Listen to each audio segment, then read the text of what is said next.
할렐루야, 좋은 아침입니다. 오늘도 말씀으로 하루를 시작합니다. 슬기로운 아침 시간 에스더 5장 말씀입니다. 페르시아에서 높은 지위를 얻은 아멜렉 사람 하만이 페르시아에 남아있던 남유다의 사람들을 진멸하려는 계획을 세웠고 이제 시행하려 합니다. 남유다 사람 모르드게는 자신 때문에 발생한 일이기 때문에 조카 왕후 에스더에게 왕에게 나가서 민족을 위하여서 잘 좀 이야기해달라고 부탁하죠. 모르드게나 에스더, 페르시아에 남아있는 남유다의 모든 사람들은 모두가 다 굉장히 위급한 상황이었어요. 그래서 에스더는 4장 말씀에서 죽으면 죽으리라는 결심을 하게 되는데요. 오늘 본문 5장에서 에스더의 그 결심 이후에 어떤 모습을 보이고 있는가 확인할 수 있습니다. 1절과 2절 말씀입니다. 제3일에 에스더가 왕후의 예복을 입고 왕궁안 뜰 곧 어전 맞은편에 서니 왕이 어전에서 전 문을 대하여 왕좌에 앉았다가 왕후 에스더가 뜰에 선 것을 본즉 매우 사랑스러움으로 손에 잡았던 금규를 그에게 내미니 에스더가 가까이 가서 금규 끝을 만진지라. 아멘. 사실 페르시아의 궁중법도에서 보면은요, 왕의 부름 없이 왕에게 나가는 것은 죽음을 각오하는 일입니다. 그런데 에스더 4장 말씀에서 에스더가 결심한 이후 이 왕후의 예복을 입고 왕궁안 뜰을 향하여서 에스더가 걸어가요. 두렵고 떨리는 순간이지만 다행히도 왕은 에스더가 뜰 안에 선 것을 보고 매우 사랑스럽게 여기면서 본인의 손에 있던 금규를 내밀고 있습니다. 환영하는 것이죠. 나오기를 허락한 것입니다. 그런데 이 부분에서 왕이 에스더에게 자신의 금규를 내미는 것이 그냥 사랑스러워서 그냥 우연의 일치라고 생각하시면 안 되는 것입니다. 왜냐? 왕이 에스더에게 금규를 내민 것은 기도한 이후에 발생한 하나님의 인도하심을 여러분 잘 기억하셔야 해요. 4장 말씀에서 에스더는 왕 앞에 나오기 전에 모르드게와 수산에 살고 있는 이스라엘 사람들에게 3일 동안 금식의 중보를 요청해요. 또한 자신도 금식 후에 결연한 마음으로 왕 앞에 나선 것입니다. 에스더가 3일 동안 금식한 이후 죽으면 죽으리다, 이 부분을 갖고 우리는 오늘 나왔다는 것을 꼭 기억하셔야 합니다. 그런데 우리가 이 에스더의 말씀을 보면서 참 안타까운 것은 금식한 이후 에스더가 고백했던 그 순간 죽으면 죽으리라는 이 고백에 너무 집중한 나머지 뒤의 것을 놓치는 경우가 참 많아요. 기도한 이후 하나님이 어떻게 에스더를 인도했는지 역사했는지 놓칠 때가 참 많다는 것이에요. 여러분 축구 좋아하시죠? 축구는 전반전과 후반전이 있는데 전반전만 이겼다고 경기에 승리하는 종목이 아닙니다. 전반과 후반 모두 이겨야 게임에 승리하는 종목이 축구입니다. 우리가 먼저 기도한다는 것은 축구의 전반전에 해당되는 것이고 기도한 이후 하나님의 인도하심을 경험한다는 것은 축구의 후반전에 해당되는 것입니다. 그런데 우리는 신앙생활하면서 기도에 해당하는 전반전에만 집중하고 하나님의 인도하심을 경험받는 후반전에는 많이 집중하지 않는 것 같아요. 아니 오히려 후반전을 포기하는 것과 같은 뉘앙스의 삶을 많은 신앙이 살고 있습니다. 그 이유는 뭔지 아세요? 전반전이었던 기도 후 응답을 명확히 받고 싶지만 명확한 답을 얻지 못하였다고 생각하기 때문에 후반전에 기도 응답이 없다고 생각하여서 그냥 그렇게 우리가 살아왔던 일상과 같이 살아가는 것 같습니다. 여러분 잘 기억하셔야 돼요. 하나님이 기도에 응답하지 않으시는 분이십니까? 아닙니다. 응답하시는 분이세요. 하지만 우리가 모든 기도에 정확한 답을 얻기 원하는 그런 욕심 때문에 기도의 응답을 의심하고 기도의 응답이 없다라고 오해해요. 여러분 기도한 이후에 모든 인생의 문제를 OX로 답하는 답을 듣는 경우가 있으세요? 있을 수가 있겠죠.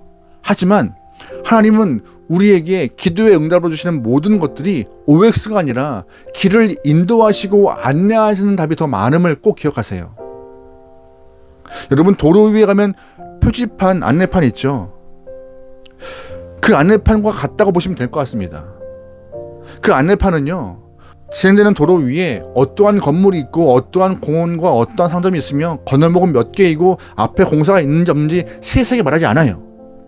안내를 받아 그 길에 들어선 사람이 상황에 맞게 대처하고 목적지까지 가는 것처럼 신앙도 믿음도 기도의 응답도 우리에게 목적지를 제시하는 것이고 중간중간 길을 잃지 않도록 말씀으로 인도함을 받는 것이죠. 신앙인의 삶은 매일매일 믿음의 수련을 하는 영혼들이 믿음으로 행할 때에 하나님의 인도하심을 매일 경험하는 그런 승리의 과정이 쌓여서 우리가 끝까지 완주할 수 있는 거예요. 하나님 우리에게 안내하시는 분이십니다. 인도하는 분이세요. 본문에서도 에스더는 기도 이후에 하나님이 허락하신 마음, 그 결심의 마음을 통하여서 본인이 할 수 있는 일을 행함으로 하나님의 인도하심을 경험하고 있습니다. 우리의 기도 생활도 이와 같아야 돼요. 기도 이후에 감동과 결심이 있으면 그 감동과 결심에 맞게 말씀에 어긋나지 않게 내가 할 수 있는 행동을 해내는 것, 그 모습을 통하여서 하나님의 인도하심을 경험하는 것이 우리의 신앙생활임을 꼭 기억하셔야 합니다.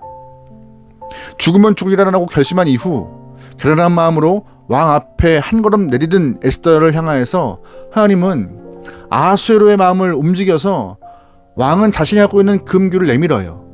또한 에스더와 대면하고 있습니다. 만약 에스더가 믿음의 결심을 한 이후에 하나님이 어떻게 하라고 답을 주지 않는데 어떻게 되는 거지? 어떻게 하지? 고민만 하고 있다면 하나님의 인도하심을 경험했을까요? 경험 못했습니다. 기도 이후 감동이 있으면 결심이 생기면 믿음으로 행하여서 인도함을 경험했던 것이죠. 경험하는 것이죠. 그것이 우리 신앙생활의 모습임을 꼭 기억하시면 좋겠습니다. 오늘 본문에서 에스더는 믿음으로 왕 앞에 나갔습니다. 감사하게도 왕은 자신의 귀를 내밀면서 에스더에게 소원이 뭐냐라고 물어요.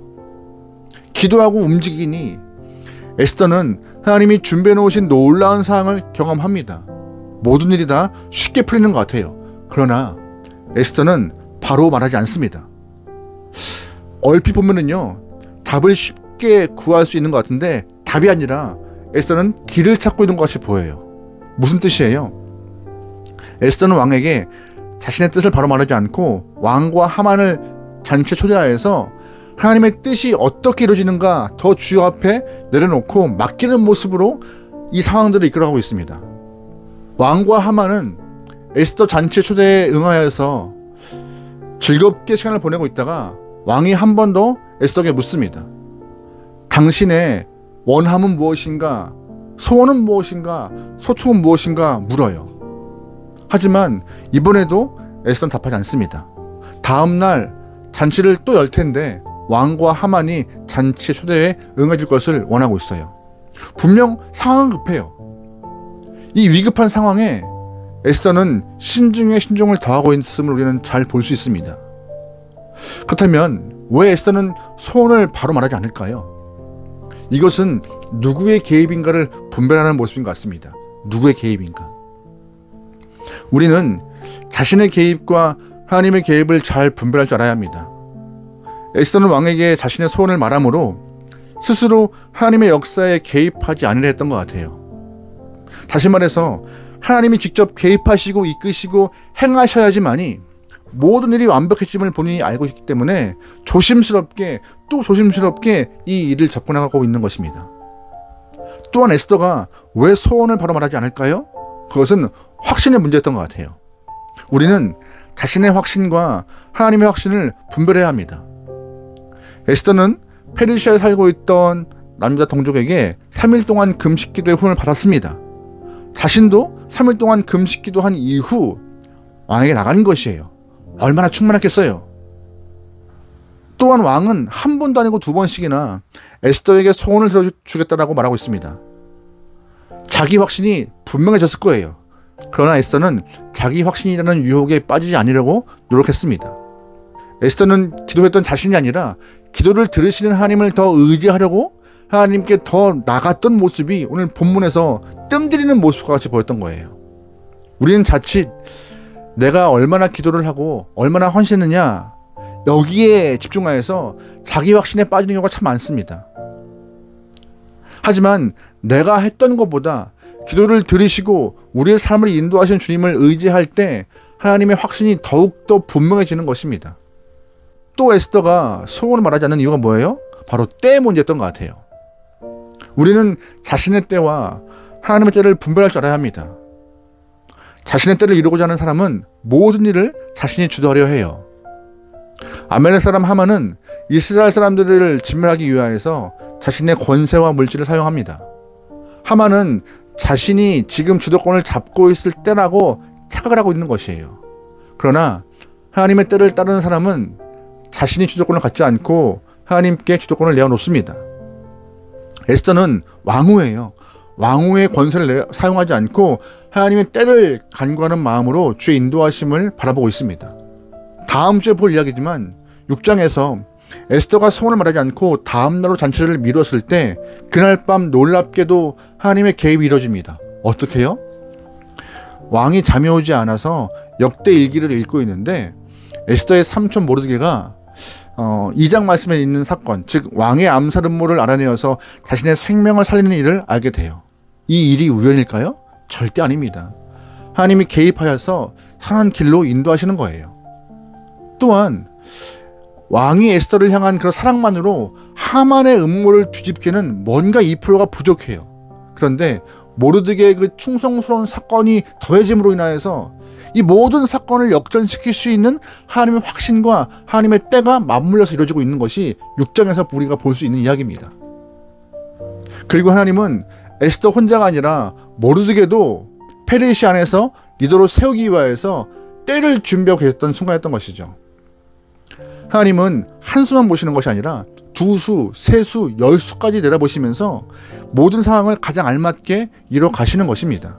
우리보다 한없이 많은 수를 갖고 하나님은 우리의 삶을 인도하시기 때문에 이사야가 이런 표현을 하고 있어요. 이사야 55장 8절과 9절 말씀입니다. 이는 내 생각이 너의 생각과 다르며 내 길은 너의 길과 다름이니라. 여호와의 말씀이니라. 이는 하늘이 땅보다 높음같이 내 길은 너의 길보다 높으며 내 생각은 너의 생각보다 높음이니라. 아멘. 우리의 생각과 길을 내놓고 하나님의 생각과 길을 따라갈 수 있는 성도가 되어야 하는 것입니다. 이것이 신앙의 본 모습이고 오늘 본문에서 에스더가 보여준 모습이 바로 이사야 말씀의 모습이라고 저는 생각합니다. 에스더서를 읽어보시면 하나님, 여호와 이런 이름이 한 번도 나오지 않아요. 그러나 에스더는 자기의 소원이 아니라 하나님의 소원을 이루기 위하여서 열심히 주 앞에 믿음으로 반응하고 있음을 우리는 알 수 있습니다.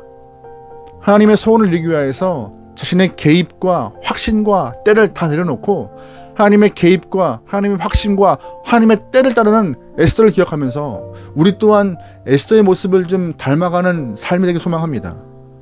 오늘 하루가 여러분의 신앙이 조금 더 성숙해 갈 수 있는 귀한 때가 좀 좋을 것 같아요. 내 때가 아니라 하나님 때, 내 확신이 아니라 하나님 확신, 내 개입이 아니라 하나님의 개입이 이루어질 수 있는 여러분의 삶이 되기를 주로 축원합니다. 아멘. 기도하시겠습니다. 하나님, 오늘 하루 하나님의 인도하심을 경험받는 은혜의 때가 되게 허락하여 주시옵소서. 하나님의 확신과 하나님의 개입과 하나님의 때가 내 삶에 이루어지기 원합니다. 믿음으로 반응하여서 승리할 수 있는 우리의 삶 되기 원하오니 축복하여 주시옵소서. 고민하고 걱정하고 또한 근심하는 것이 무엇입니까? 하나님, 내가 풀지 않고 주님이 풀 수 있도록 내어드릴 수 있는 믿음의 영혼에게 우리의 삶을 이끌어가 주시옵소서. 모든 걸 맡기오며 예수님의 이름으로 기도합니다. 아멘.